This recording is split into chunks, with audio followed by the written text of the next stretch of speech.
ভুল বোঝাবুঝি নাকি অভিমান ইসলামী আন্দোলনের জোট ত্যাগের ঘটনায় অবশেষে মুখ খুললেন জামায়াত নেতা জুবায়ের। স্পষ্ট জানালেন, ভুলের জন্য ক্ষমা চাইলেও ৩০০ আসনেই নির্বাচনের পূর্ণ প্রস্তুতি নিয়ে মাঠে আছে তাদের ১১ দলীয় জোট। জামায়াত নেতা জুবায়ের জানিয়েছেন, ইসলামী আন্দোলনের সাথে তাদের জোট বা আসন ভাগাভাগি নিয়ে যে সংকট তৈরি হয়েছে তা মূলত একটি অনাকাঙ্ক্ষিত ভুল বোঝাবুঝি। নির্ধারিত বৈঠকের দিন দায়িত্বপ্রাপ্ত নেতার অসুস্থতা ও ভুলে যাওয়ার কারণে মিটিংটি হয়নি, যার জন্য জামায়াতের পক্ষ থেকে দুঃখ প্রকাশ বা সরি বলা হয়েছে। তিনি জোর দিয়ে বলেন, কাউকে ছোট করার কোনো উদ্দেশ্য তাদের ছিল না এবং রাজনৈতিক শিষ্টাচার মেনেই তারা ঐক্যের চেষ্টা করেছেন।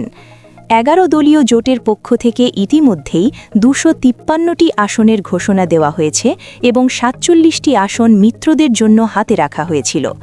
ইসলামী আন্দোলন যদি ফিরে আসে তবে তাদের স্বাগত জানানো হবে, নতুবা ৩০০ আসনেই প্রার্থী দেওয়ার পূর্ণ সক্ষমতা জোটের রয়েছে বলে তিনি হুঁশিয়ারি দেন।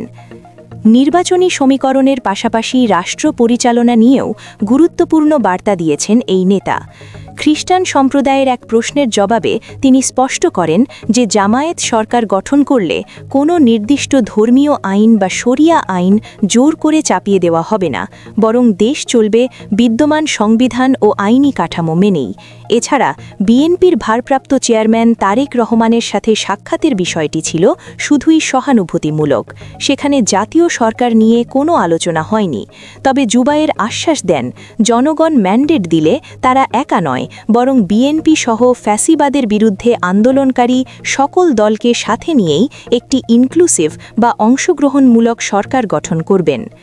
আগামী দিনের নতুন বাংলাদেশ গড়তে বিগত ১৬ বছরের ক্ষতি পুষিয়ে সবাইকে নিয়ে কাজ করার প্রত্যয় ব্যক্ত করেন তিনি।